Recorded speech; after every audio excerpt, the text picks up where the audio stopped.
नमस्कार, capital TV Bihar पर 5 का पंच देख रहे हैं। मैं हूं आपके साथ शिवानी रतूर। हम आपको बताएंगे एक एक करके बिहार की 5 बड़ी खबरों के बारे में। मैं आपको बताऊंगी एमएलसी चुनाव के कैंडिडेट सिलेक्शन को लेकर आरजेडी में चल रही टूट के बारे में। मैं आपको बताऊंगा फैजल खान से जुड़ी लेटेस्ट खबर, साथ ही आपको बताऊंगा जेडीयू के राष्ट्रीय कार्यकारी अध्यक्ष संजय झा के बड़े दावे के बारे में, जिसके बाद पूरे बिहार में इस वक्त खलबली मची हुई है। मैं आपको बताऊंगी कि कैसे राबड़ी आवास से शिफ्ट हो रहा है सामान, जल्द ही लालू परिवार छोड़ सकता है आवास। अगली खबर में मैं आपको बताऊंगी इंडी गठबंधन की बैठक में कांग्रेस पर क्यों फूटे तेजस्वी यादव।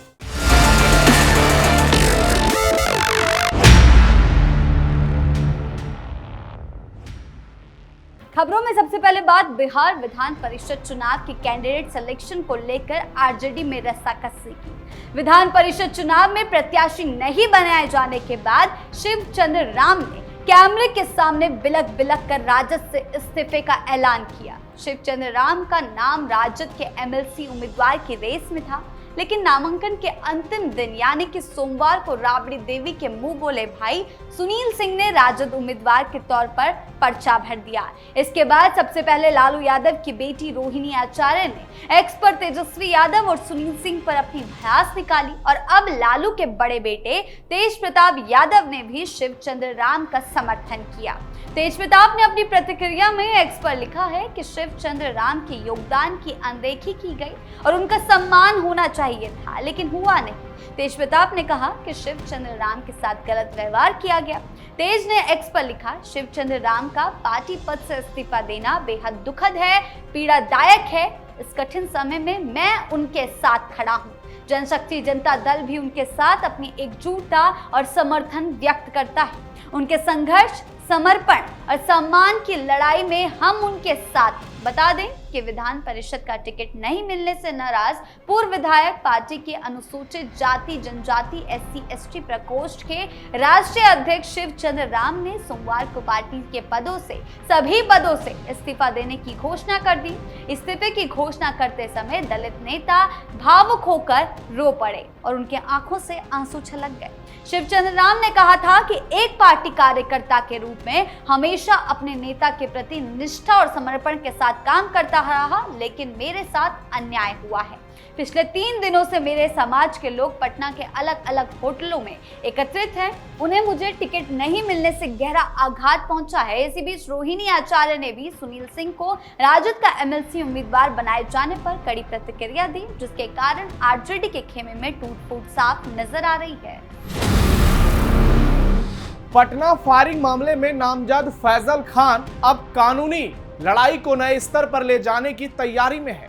वो एक नई स्क्रिप्ट लिख रहा है। पटना हाई कोर्ट में एफआईआर रद्द कराने के लिए याचिका दायर करा रहा है। इसके लिए वकील कानूनी दस्तावेजों और तथ्यों को अंतिम रूप देने में जुटे हुए हैं। इसी मामले में गिरफ्तार किए गए रोशन आनंद की जमानत याचिका भी खारिज हो गई। एक तरफ खान की गिरफ्तारी पर रोक लगी, दूसरी तरफ रोशन आनंद को जोरदार झटका लगा। ज्ञान बिंदु कोचिंग के डायरेक्टर रोशन आनंद की जमानत याचिका खारिज होने के बाद उनके छात्रों में नाराजगी बढ़ गई है।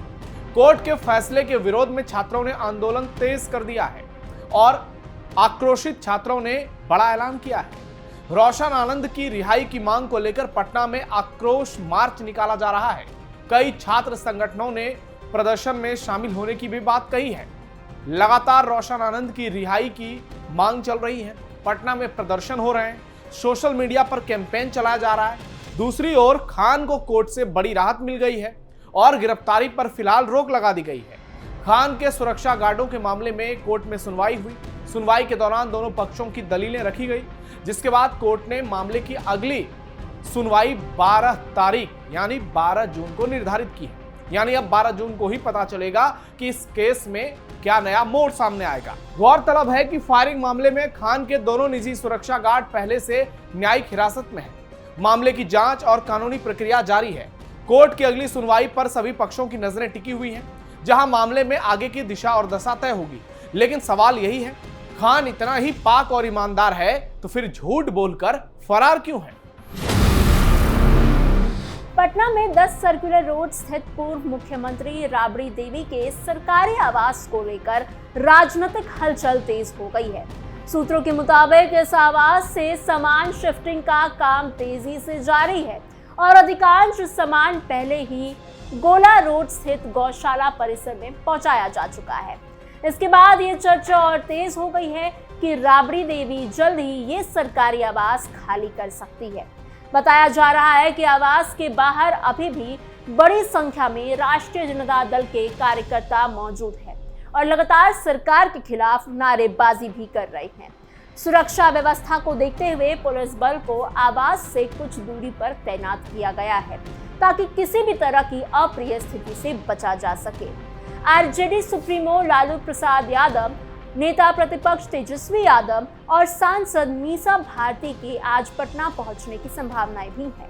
माना जा रहा है कि उनके आगमन के बाद ही 10 सर्कुलर रोड आवास को लेकर अंतिम निर्णय लिया जाएगा। इस बीच राबड़ी देवी ने आरोप लगाया है कि उनकी सुरक्षा में कटौती भी की गई है, जिसके चलते समर्थकों में नाराजगी देखी जा रही है। आवास के बाहर बड़ी संख्या में जुटे कार्यकर्ताओं की मौजूदगी को इसी नाराजगी से जोड़कर भी देखा जा रहा है। प्रशासन हालांकि स्थिति पर लगातार नजर बनाए हुए है और अतिरिक्त सुरक्षा बलों की तैनाती की गई है। राजनीतिक गलियारों में ये भी चर्चा है कि सामान शिफ्ट होने के बाद पूरा परिवार भी जल्द ही नए आवास में शिफ्ट हो सकता है। हालांकि इस पूरे मामले पर अब तक आरजेडी की ओर से कोई भी आधिकारिक घोषणा नहीं की गई है। फिलहाल सभी की नजरें इस बात पर टिकी हैं कि लालू प्रसाद यादव के पटना पहुंचने के बाद क्या फैसला लिया जाता है। 10 सर्कुलर रोड को खाली करना या वहीं बने रहने को लेकर अंतिम स्थिति स्पष्ट होने की संभावनाएं हैं। ये पूरा घटनाक्रम बिहार की राजनीति में एक बार फिर नई बहस को जन्म दे रहा है, जहां सत्ता, सुरक्षा और आवास को लेकर सियासी टकराव खुलकर सामने आता दिख रहा है। खबरों में अब बात इंडी गठबंधन की सोमवार को हुई बैठक के बारे में। बैठक में कांग्रेस को गठबंधन के सहयोगी दलों से आलोचनाओं का सामना करना पड़ा। समाजवादी पार्टी के अध्यक्ष अखिलेश यादव और आरजेडी के नेता तेजस्वी यादव जैसे नेताओं ने बैठक में कांग्रेस को जमकर सुनाया। सीपीआईएम और एनसीपी एसपी समेत कई नेताओं ने तमिलनाडु में डीएमके के साथ अपना पुराना गठबंधन तोड़ने के लिए कांग्रेस पर तंज कसा।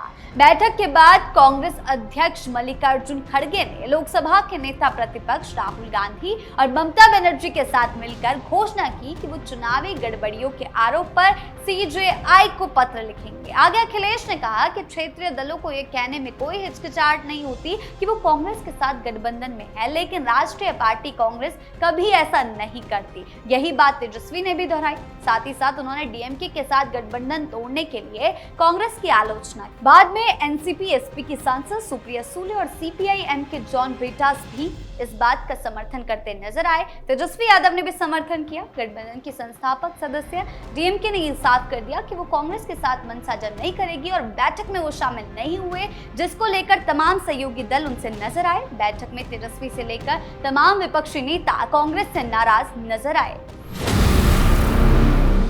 जेडीयू के राष्ट्रीय कार्यकारी अध्यक्ष संजय झा ने बड़ा दावा किया है। उन्होंने विपक्षी पार्टियों को घेरते हुए इंडी गठबंधन में टूट के लिए दिल्ली के पूर्व सीएम अरविंद केजरीवाल और पश्चिम बंगाल की पूर्व सीएम ममता बनर्जी को जिम्मेदार ठहराया है।